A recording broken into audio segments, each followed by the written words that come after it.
नमस्कार, मैं हूं पूजा। बिहार न्यूज में आपका स्वागत है। खबरों की ओर बढ़ने से पहले एक नजर सुर्खियों पर। बिहार के स्कूलों में बच्चों को मिलेंगे रंगीन बेंच और डेस्क। छठी से शुरू होगी स्मार्ट बोर्ड की पढ़ाई। छात्राओं को मिलेंगे सैनिटरी पैड के लिए सालाना 300 रुपए। बिहार में बनेगा 417 किलोमीटर लंबा सुपर एक्सप्रेसवे। 8 जिलों के 313 गांवों से होकर गुजरेगा Gorakhpur Siliguri 6 lane greenfield expressway. विधानसभा चुनाव से पहले शिलान्यास की हो रही तैयारी। अंतर्राष्ट्रीय संग्रहालय दिवस आज। बिहार में 43 संग्रहालयों में पटना म्यूजियम सबसे प्रमुख। सांस्कृतिक धरोहरों के संरक्षण का दे रहा संदेश। बिजली आपूर्ति को लेकर मंत्री विजेंद्र प्रसाद यादव का सख्त निर्देश। बिना सूचना के बिजली कटौती करने वालों के खिलाफ होगी सख्त कार्रवाई। ऊर्जा सचिव ने की बिजली कंपनी अधिकारियों के साथ बैठक। विराट कोहली को भारत रत्न देने की रैना ने की मांग। कहा, कोहली ने भारतीय क्रिकेट को नई ऊंचाइयों तक पहुंचाया है। केवल सचिन तेंदुलकर को मिला है अब तक भारत रत्न। बिहार के स्कूलों में बच्चों को मिलेंगे रंगीन बेंच और होगी स्मार्ट पढ़ाई। बिहार के स्कूलों में 1 से 5वीं तक के बच्चों को अब छोटे और रंगीन बेंच डेस्क मिलेंगे। इसी साल से ये योजना लागू होगी। छठी कक्षा से स्मार्ट बोर्ड पर पढ़ाई शुरू की जाएगी। शिक्षा विभाग के अपर मुख्य सचिव डॉक्टर एस सिद्धार्थ ने शिक्षकों को पोर्टल पर शिकायत दर्ज कराने को कहा है ताकि समस्या का समाधान त्वरित हो सके। लड़कियों को सैनिटरी पैड के लिए 300 रुपए दिए जाएंगे। स्कूलों की जमीन का रेवेन्यू कार्ड तैयार किया जाएगा और अतिक्रमण की जानकारी रखी जाएगी। इसके लिए भू संपदा पदाधिकारी नियुक्त होंगे। शिक्षकों की छुट्टियों की नई गाइडलाइन तैयार है, जिसमें CL 1 दिन में मंजूर होगी और अन्य छुट्टियां 7 दिन में वरना स्वतः स्वीकृत मानी जाएगी। ऑनलाइन छुट्टी आवेदन ई शिक्षा कोष पर देना होगा। शिक्षकों के वेतन के बाद ही DEO कर्मियों को वेतन मिलेगा। बिहार में बनेगा 417 किलोमीटर लंबा सुपर एक्सप्रेसवे। 8 जिलों को जोड़ेगा। Gorakhpur Siliguri 6 lane greenfield expressway परियोजना के लिए जमीन अधिग्रहण की प्रक्रिया शुरू हो गई है। 568 किलोमीटर लंबी इस सड़क में से 417 किलोमीटर बिहार में होगी, जिसकी अनुमानित लागत 27,552 करोड़ रुपए है। ये एक्सप्रेसवे बिहार के 8 जिलों पश्चिम चंपारण, पूर्वी चंपारण, शिवहर, सीतामढ़ी, मधुबनी, सुपौल, अररिया और किशनगंज के 39 प्रखंडों और 313 गांवों से होकर गुजरेगी। इससे न केवल परिवहन व्यवस्था सशक्त होगी बल्कि उत्तर बिहार में आर्थिक विकास के नए रास्ते भी खुलेंगे। सरकार चाहती है कि विधानसभा चुनाव से पहले इसका शिलान्यास का निर्माण शुरू कर दिया जाए। जल्द ही इसके लिए टेंडर प्रक्रिया भी शुरू होगी। अंतर्राष्ट्रीय संग्रहालय दिवस आज। बिहार में मौजूद है 43 से अधिक संग्रहालय। हर साल 18 मई को मनाया जाने वाला अंतर्राष्ट्रीय संग्रहालय दिवस सांस्कृतिक धरोहरों के प्रति जागरूकता बढ़ाने का अवसर है। बिहार में 43 से अधिक संग्रहालय हैं, जिनमें पटना म्यूजियम प्रमुख है, जहां दीदारगंज यक्षिणी, बुद्ध की अस्थियां और प्राचीन काल की दुर्लभ कलाकृतियां संरक्षित है। दरभंगा के चंद्रधारी और लक्ष्मेश्वर सिंह म्यूजियम हाथी दांत की नक्काशी के लिए प्रसिद्ध है। गया, नवादा और जमुई के म्यूजियम पालकालीन कला के संरक्षण में योगदान देते हैं। मधुबनी का मिथिला ललित संग्रहालय पारंपरिक मिथिला संस्कृति को दर्शाता है और भोजपुर, पटना और हाजीपुर में स्वतंत्रता सेनानियों की स्मृति में संग्रहालय है। श्री कृष्ण विज्ञान केंद्र, लोक कला संग्रहालय और उपेंद्र महारथी शिल्प अनुसंधान संस्थान जैसे संग्रहालय विज्ञान, लोक कला और शिल्प के क्षेत्र में महत्वपूर्ण भूमिका निभा रहे हैं, जो बिहार की सांस्कृतिक विविधता और समृद्ध इतिहास को संजोए हुए है। बिहार में जल्द चलेंगी AC पिंक बस। बिहार में महिलाओं के लिए चलाई जा रही पिंक बस को अब और आधुनिक बनाया जा रहा है। बिहार राज्य पथ परिवहन निगम ने पिंक बसों में AC की सुविधा देने की तैयारियां शुरू कर दी है और इसके लिए निविदा निकाली गई है। जुलाई तक 80 नई AC पिंक बसें आएंगी, जिनमें से 25 पटना में चलेंगी और बाकी अन्य जिलों में चलेंगी। मांग के अनुसार बसों की संख्या बढ़ाई जाएंगी। राजधानी पटना में पिंक बस सेवा को महिलाओं से जबरदस्त प्रतिक्रिया मिल रही है। गांधी मैदान से हर दिन बसें चलाई जा रही हैं और किराया भी काफी कम है। महिलाओं ने इसे ऑटो की तुलना में सस्ता और आरामदायक बताया है। यात्री पल्लवी मिश्रा और प्राची जैसी महिलाएं पिंक बस को किफायती और सुरक्षित मान रही है, जिससे यह सेवा तेजी से लोकप्रिय हो रही है। विद्यालय समय में कोचिंग पर रोक, संचालकों पर होगी सख्त कार्रवाई। शिक्षा विभाग ने यह स्पष्ट चेतावनी दी है कि स्कूल समय में अगर कोई छात्र कोचिंग संस्थान में पढ़ता पाया गया तो उस कोचिंग को बंद कर दिया जाएगा और संचालकों पर कार्रवाई भी होगी। अपर मुख्य सचिव डॉक्टर एस सिद्धार्थ ने निर्देश दिया है कि विद्यालय अवधि में कोचिंग चलती मिली तो संबंधित जिलाधिकारी कार्रवाई करेंगे। अभिभावकों से अपील की गई है कि वे बच्चों को केवल स्कूल के बाद ही ट्यूशन भेजें। स्कूल से गैर हाजिर बच्चों को नोटिस देकर नाम काट दिया जाएगा। एस सिद्धार्थ ने कहा कि सरकारी शिक्षक योग्य होते हैं, जबकि कोचिंग में सिर्फ मशीनी पढ़ाई होती है। उन्होंने खुद को उदाहरण देते हुए कहा कि उन्होंने किसी प्रतियोगी परीक्षा के लिए कोचिंग नहीं ली। इसके साथ ही शिक्षकों के अवकाश के लिए नई गाइडलाइन तैयार की जा रही है, जिसमें अवकाश की प्रक्रिया को ऑनलाइन और समयबद्ध किया जाएगा। 4000 करोड़ की बिहार जल सुरक्षा परियोजना को मिली मंजूरी। बिहार सरकार ने बाढ़ और सिंचाई प्रबंधन को बेहतर बनाने के लिए विश्व बैंक के सहयोग से 4,415 करोड़ रुपए की बिहार जल सुरक्षा एवं सिंचाई आधुनिकीकरण परियोजना को मंजूरी दी है। इसका उद्देश्य प्रभावी सिंचाई प्रबंधन, बाढ़ जोखिम न्यूनीकरण और सूखा नियंत्रण है। परियोजना में 30% खर्च राज्य सरकार और 70% विश्व बैंक वहन करेगा। इसमें सिंचाई प्रणालियों का आधुनिकीकरण, बांधों की सुरक्षा, तटबंधों व स्परों का सुदृढ़ीकरण शामिल है। सोन, गंडक, कोसी नहरों का नवीनीकरण होगा। बागमती, कोसी और अन्य नदियों पर बाढ़ नियंत्रण कार्य किए जाएंगे। परियोजना का क्रियान्वयन जल संसाधन, ग्रामीण विकास और कृषि विभाग द्वारा किया जाएगा। कार्यान्वयन की अवधि 2025-26 से शुरू होकर 7 वर्षों में पूरी की जाएगी। ये परियोजना मेक इन इंडिया और आत्मनिर्भर भारत की दिशा में एक अहम कदम माना जा रहा है। बिहार के स्कूलों में बड़ा हाजिरी घोटाला, 8,000 शिक्षक फर्जी तरीके से ले रहे सैलरी। बिहार के सरकारी स्कूलों में शिक्षक हाजिरी घोटाले का बड़ा खुलासा हुआ है। शिक्षा विभाग की जांच में 8,000 से अधिक शिक्षक बिना स्कूल आए फर्जी तरीके से उपस्थिति दर्ज करा रहे हैं। कुछ शिक्षक पुरानी सेल्फी या फिर अन्य की मदद से मोबाइल से हाजिरी लगवा रहे हैं। मार्क ऑन ड्यूटी विकल्प का गलत इस्तेमाल भी सामने आया है, जबकि उन्हें कोई विभागीय कार्य नहीं सौंपा गया था। पटना में 1600 शिक्षक संदिग्ध पाए गए। मुंगेर, भागलपुर, गया और पश्चिम चंपारण जैसे जिलों से केस सामने आए हैं, जहां शिक्षकों ने सेल्फी, वीडियो और लोकेशन डेटा में हेराफेरी की है। शिक्षा विभाग ने फर्जी हाजिरी वालों पर निलंबन, ट्रांसफर और बर्खास्तगी जैसी कार्रवाई शुरू की है। बता दें कि बिहार राज्य प्राथमिक शिक्षक संघ ने स्वीकारा है कि 8,000 शिक्षक गलत है, पर 99% शिक्षक ईमानदारी से काम कर रहे हैं।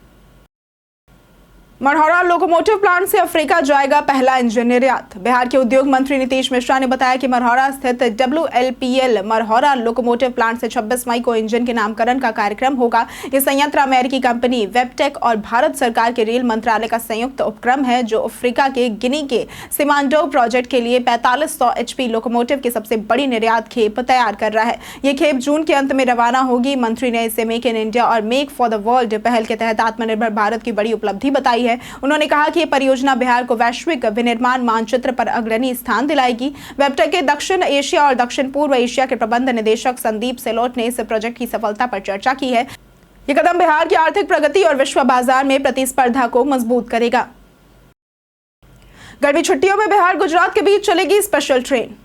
गर्मी की छुट्टियों में यात्रियों की सुविधा के लिए बिहार और गुजरात के बीच स्पेशल ट्रेन चलाई जाएगी। अहमदाबाद पटना राजगीर एक्सप्रेस 03-203-03-204 21 मई से 30 जुलाई 2025 तक हर बुधवार और शुक्रवार को चलेगी। ये ट्रेन LHB रैक वाली अजीमाबाद एक्सप्रेस 1294748 के रैक से जुड़ी होगी। यात्री अहमदाबाद तक की यात्रा के लिए अजीमाबाद एक्सप्रेस से कनेक्ट कर सकते हैं। पटना से ये ट्रेन रात 11:45 पर चलेगी और तीसरे दिन सुबह 4:20 पर अहमदाबाद पहुंचेगी। राजगीर पटना स्पेशल शाम 8 बजे राजगीर से खुलेगी और रात 11:10 पर पटना पहुंचेगी। रास्ते में नालंदा, पावापुरी रोड, बिहार शरीफ, वेना, हरनौत, बख्तियारपुर, खुसरोपुर, फतुहा और पटना साहिब पर भी रुकेगी। पटना से ये ट्रेन सुबह 4:35 पर चलेगी और 7:30 बजे राजगीर पहुंचेगी।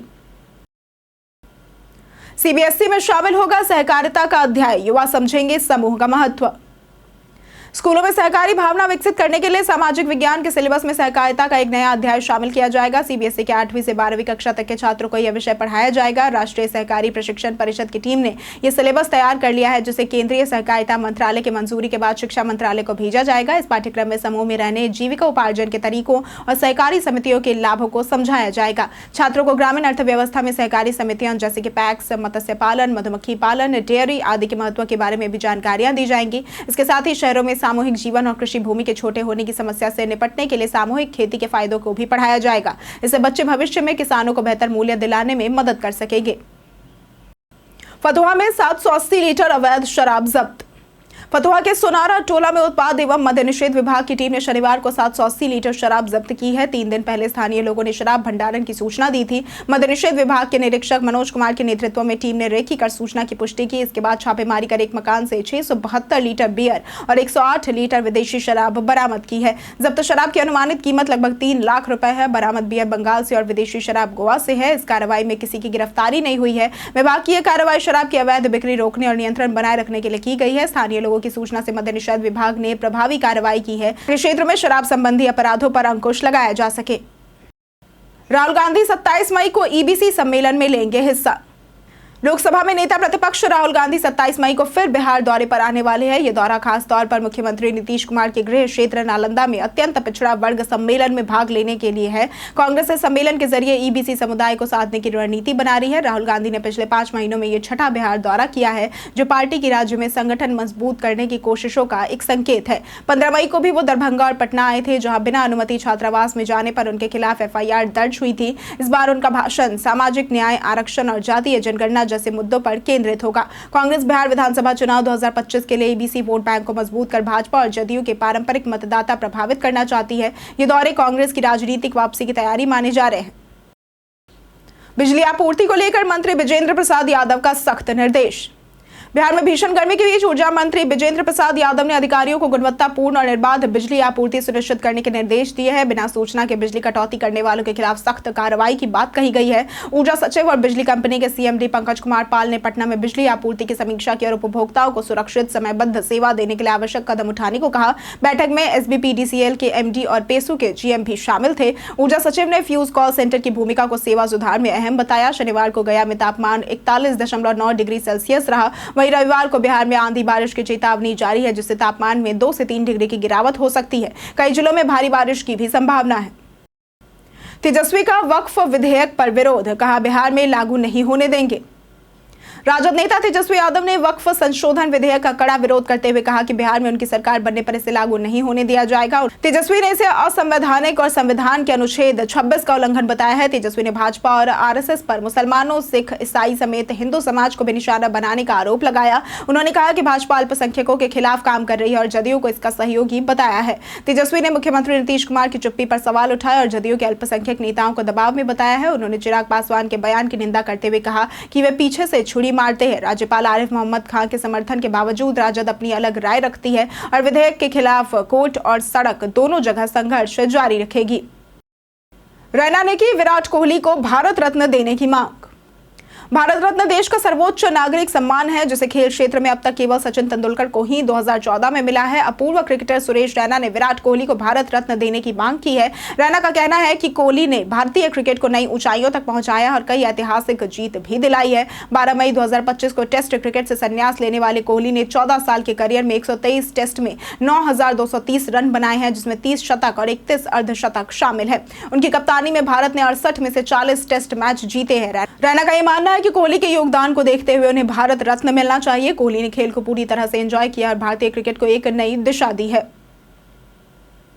बीते दिन हमारे द्वारा पूछे गए सवाल का जवाब आप लोगों में से बहुत लोगों ने हमारे कमेंट सेक्शन में लिख कर दिया है। जिन्होंने हमारे द्वारा पूछे गए सवाल का जवाब दिया है उनके नाम है नौशाद रजा, मनोज दास, रंजीत मिश्रा, संजीव कुमार, राम बाबू दास, शैलेश गिरी, रवि मोहन वर्मा, फिरोज अंसारी, कामेश्वर सिंह, लक्ष्मी मेहता, राजकिशोर महतो, दिनेश यादव, राकेश मिश्रा, कौशलेंद्र कुमार, दीपक कुमार और शोमिका कुमारी। इसी के साथ बढ़ते हैं आज के सवाल की ओर। आज का सवाल है, आपके क्षेत्र में यातायात की क्या व्यवस्था है? आप अपना जवाब हमें हमारे कमेंट सेक्शन में लिखकर जरूर बताएं। आज के लिए सिर्फ इतना ही। बिहार की तमाम खबरों के साथ बने रहने के लिए देखते रहे बिहारी न्यूज। और साथ ही अगर आप YouTube चैनल पर देख रहे हैं तो चैनल को सब्सक्राइब करें और अगर आप Facebook पेज पर देख रहे हैं तो लाइक और फॉलो जरूर करें।